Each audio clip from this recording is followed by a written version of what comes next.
Hi friends, welcome to infinite world of GK. ഇന്ന് നമുക്ക് LSS പരീക്ഷയ്ക്ക് വേണ്ടിയുള്ള ഒരു മാതൃകാ ചോദ്യപേപ്പർ കാണാം. മലയാളത്തിൻ്റെ ചോദ്യപേപ്പറാണ് ഇന്ന് നമ്മൾ നോക്കുന്നത്. ഒന്നാമത്തെ ചോദ്യം, ജ്ഞാനപീഠ പുരസ്കാരം നേടിയ ആദ്യ സാഹിത്യകാരൻ ആരാണ്? ജി. ശങ്കരക്കുറുപ്പ്. ജ്ഞാനപീഠ പുരസ്കാരം നേടിയ ആദ്യ സാഹിത്യകാരൻ ജി. ശങ്കരക്കുറുപ്പാണ്. 2. രാജകൽപ്പനകൾ പ്രജകളെ അറിയിക്കാനായി പഴയകാലത്ത് നിലവിലുണ്ടായിരുന്ന ഒരു രീതി ഏതാണ്? വിളംബരം. വിളംബരമാണ് രാജകൽപ്പനകൾ പ്രജകളെ അറിയിക്കാനായി പഴയ കാലത്ത് നിലവിലുണ്ടായിരുന്ന ഒരു രീതി. 3. കേരളത്തിലെ ഏറ്റവും പഴക്കമുള്ള വള്ളംകളി ഏതാണ്? ആറന്മുള വള്ളംകളി. ആറന്മുള വള്ളംകളിയാണ് കേരളത്തിലെ ഏറ്റവും പഴക്കമുള്ള വള്ളംകളി. 4. ഒരൊറ്റ കിളി എന്ന പദം പിരിച്ചെഴുതുക. ഒരു പ്ലസ് ഒറ്റ പ്ലസ് കിളി, ഒരൊറ്റ കിളി. 2024 വയലാർ അവാർഡ് നേടിയത് ആരാണ്? അശോകൻ ചരുവിൽ. കാട്ടൂർ കടവ് എന്ന നോവലിനാണ് അശോകൻ ചരുവിലിന് വയലാർ അവാർഡ് ലഭിച്ചത്. 6 മുതൽ 10 വരെയുള്ള ചോദ്യങ്ങൾക്ക് ഉത്തരങ്ങൾ തന്നിട്ടുള്ളവയിൽ നിന്നും തിരഞ്ഞെടുത്തെഴുതാനാണ്. ഓരോന്നിനും ഓരോ സ്കോർ വീതമാണ്. ചോദ്യം നോക്കാം. അമരത്തടത്തിൽ തവള കരയണം. ഈ ചൊല്ലിന് യോജിച്ച പ്രസ്താവന ഏതാണ്? എ. അമരകൃഷി നല്ലതാണ്. ബി. അമരത്തടം നന്നായി നനയ്ക്കണം. സി. അമരത്തടത്തിൽ ധാരാളം തവളകൾ കാണും. ഡി. അമരയ്ക്ക് നന്നായി തടമെടുക്കണം. ഏതാണ് ഉത്തരം? ഓപ്ഷൻ ബി ആണ്. അമരത്തടം നന്നായി നനയ്ക്കണം. 7. തെറ്റായ ജോഡി കണ്ടെത്തുക. ഇടശ്ശേരി വീണപൂവ്, സുഗതകുമാരി അമ്പലമണി, കുഞ്ചൻ നമ്പ്യാർ കല്യാണ സൗഗന്ധികം, ONV കുറുപ്പ് ഭൂമിക്കൊരു ചരമഗീതം. കുറച്ച് കവികളുടെ പേരും അവരെഴുതിയ കൃതികളുമാണ് തന്നിരിക്കുന്നത്. ഇതിൽ തെറ്റായ ജോഡി ഏതാണെന്ന് കണ്ടെത്തുക. ഏതാണ്? ഇടശ്ശേരി വീണപൂവ്. ഇടശ്ശേരിയാണോ വീണപൂവ് എഴുതിയത്? അല്ല, കുമാരനാശാനാണ് വീണപൂവ് എഴുതിയത്. തെറ്റായ ജോഡി ഇടശ്ശേരി വീണപൂവ്. താഴെ കൊടുത്തിരിക്കുന്ന പദങ്ങളുടെ കൂട്ടത്തിൽ നിന്നും ശരിയായ അക്ഷരമാല ക്രമത്തിൽ എഴുതിയത് തിരഞ്ഞെടുക്കാനാണ് അടുത്ത ചോദ്യം. എ. കാകൻ പുലരി ജനം തുഷാരം. ബി. കാകൻ ജനം തുഷാരം പുലരി. സി. പുലരി തുഷാരം കാകൻ ജനം. ഡി. തുഷാരം ജനം പുലരി കാകൻ. ഇതിൽ ശരിയായ അക്ഷരമാല ക്രമത്തിൽ എഴുതിയത് തിരഞ്ഞെടുക്കാനാണ്. ഏതാണ്? Option B. കാകൻ ജനം തുഷാരം പുലരി. അതാണ് കറക്റ്റായിട്ടുള്ള ആൻസർ. ക ച ട ത പ. അത് നമ്മൾ ഓർത്ത് വയ്ക്കണം. അപ്പോൾ നമുക്ക് ആൻസർ കറക്റ്റായിട്ട് പെട്ടെന്ന് തന്നെ എഴുതാൻ വേണ്ടി സാധിക്കും. അടുത്ത ചോദ്യം, താഴെ കൊടുത്തവയിൽ വാഴ എന്നുത്തരം വരുന്ന കടങ്കഥ ഏതാണ്? Option A. തടി കണ്ടത്തിൽ തല കല്യാണപ്പന്തലിൽ. ബി. അകത്ത് തിരി തെറുത്തു പുറത്ത് മുട്ടയിട്ടു. സി. ആനയെ കെട്ടാൻ തടിയുണ്ട് ജീരകം പൊതിയാൻ ഇലയില്ല. ഡി. അടിപ്പാറ നടുവടി മീതെ കുട. ഇതിലേതാണ് വാഴ എന്നുത്തരം വരുന്ന കടങ്കഥ? ഓപ്ഷൻ എ ആണ്. തടി കണ്ടത്തിൽ തല കല്യാണപ്പന്തലിൽ. അടുത്തതിൻ്റെ ഉത്തരങ്ങൾ കൂടി നമുക്ക് നോക്കാം. അകത്ത് തിരി തെറുത്തു പുറത്തു മുട്ടയിട്ടു എന്താണ്? കുരുമുളകാണല്ലേ. അടുത്തത് ആനയെ കെട്ടാൻ തടിയുണ്ട് ജീരകം പൊതിയാൻ ഇലയില്ല, പുളിമരം. ഡി. അടിപ്പാറ നടുവടി മീതെ കുട എന്താണ്? ചേനയാണ്. അപ്പോൾ നമ്മുടെ ഉത്തരം തടി കണ്ടത്തിൽ തല കല്യാണ പന്തലിലാണ് വാഴ എന്ന ഉത്തരം വരുന്ന കടങ്കഥ. 10ാമത്തെ ചോദ്യം, ശരിയായ പദം ഏത് എന്നതാണ്. പ്രഥമൻ എന്ന് 4 തരത്തിൽ ഇവിടെ കൊടുത്തിട്ടുണ്ട്. ഇതിൽ ശരിയായിട്ടുള്ള പദം ഏതാണെന്നാണ് ചോദ്യം. ഏതാണ്? ഓപ്ഷൻ ബി പ്രഥമൻ. 11. താഴെ കൊടുത്തിട്ടുള്ള കവിത വായിക്കുക. തുടർന്നുള്ള ചോദ്യങ്ങൾക്ക് ഉത്തരമെഴുതുക. നമുക്ക് കവിത വായിക്കാം. കാറ്റ്. മുല്ലപ്പൂ തല്ലിക്കൊഴിച്ച കാറ്റേ, കള്ളനെ പോലെ മറഞ്ഞ കാറ്റേ, നിൻമുഖം കാണുവാൻ എത്ര നാളായി, ഉമ്മറത്തിണ്ണയിൽ ഞാനിരിപ്പു. എങ്ങുമേ കാണുവാനില്ല പക്ഷേ, ഉമ്മ വയ്ക്കുന്നു നീയൻ കവിളിൽ. ഒന്നെൻ്റെ കൺമുൻപിൽ വന്നുകൂടെ, ഒന്നിച്ചൊരൽപ്പം കളിച്ചുകൂടെ. സുഗതകുമാരി ടീച്ചർ എഴുതിയ കവിതയാണ്.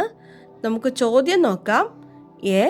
കുട്ടിയുടെ കവിളിൽ ഉമ്മ വയ്ക്കുന്നത് ആരാണ്? ആരാണ്?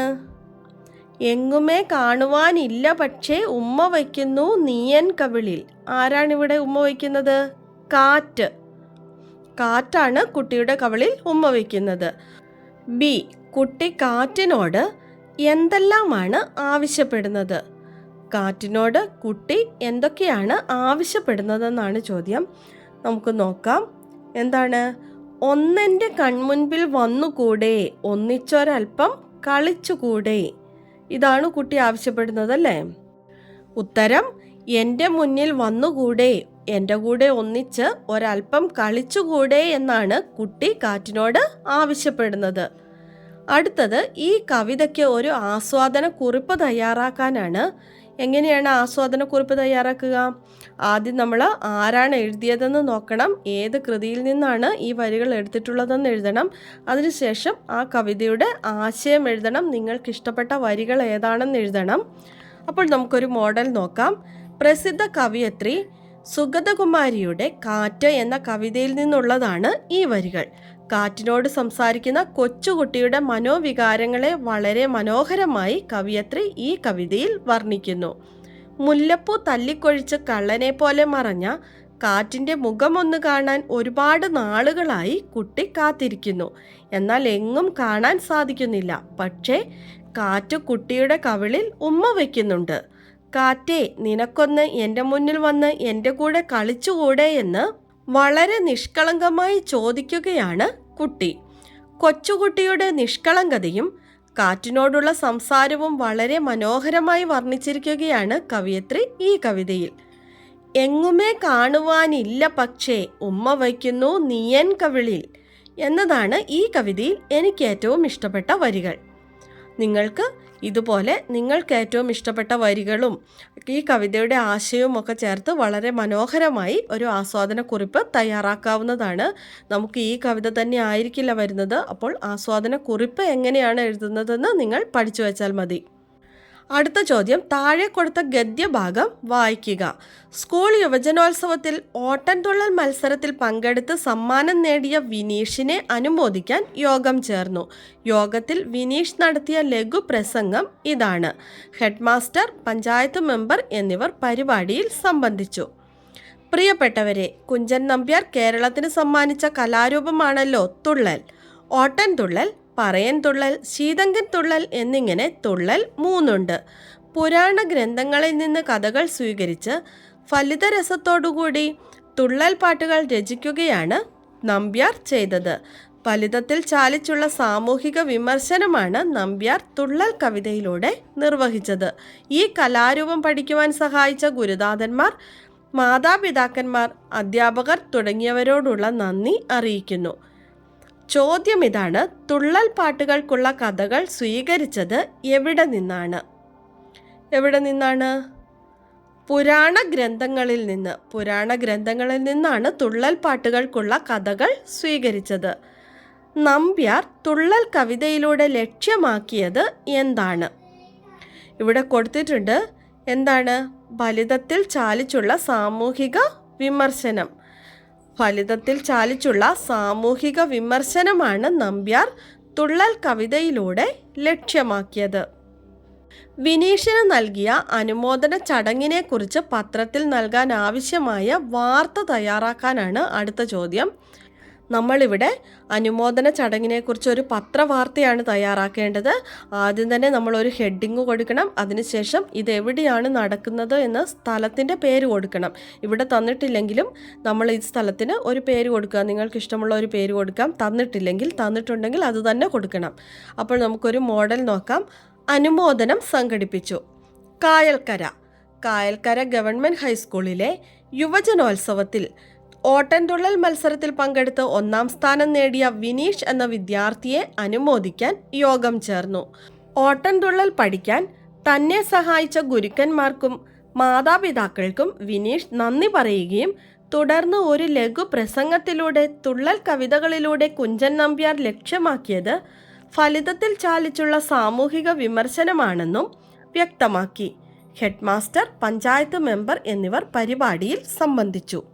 ഇതൊരു മോഡലാണ്. ഇതുപോലെയുള്ള ചോദ്യങ്ങളൊക്കെ ആയിരിക്കും നിങ്ങൾക്ക് LSS പരീക്ഷയ്ക്ക് ഉണ്ടാവുക. ഇതുപോലെ തന്നെ നിവേദനം തയ്യാറാക്കാനും ജീവചരിത്ര കുറിപ്പ് എഴുതാനും ഒക്കെ നിങ്ങൾ പഠിച്ചു വയ്ക്കണം. ഇതിലേതെങ്കിലും ഒന്ന് ഉറപ്പായും ചോദ്യത്തിലുണ്ടാകുന്നതാണ്.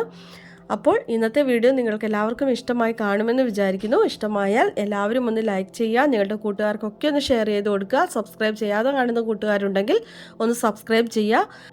നിങ്ങൾക്കുള്ള ബോണസ് ക്വസ്റ്റ്യൻ: ലോക കണ്ടൽ ദിനമായി ഐക്യരാഷ്ട്രസഭ ആചരിക്കുന്നത് എന്നാണ്? ലോക കണ്ടൽ ദിനമായി ഐക്യരാഷ്ട്രസഭ ആചരിക്കുന്നത് എന്നാണ്? ആൻസർ അറിയാവുന്നവർ വേഗം തന്നെ കമൻറ്റ് ചെയ്തോളൂ. പുതിയൊരു വീഡിയോയുമായി അടുത്ത ദിവസം നമുക്ക് വീണ്ടും കാണാം. Thanks for watching.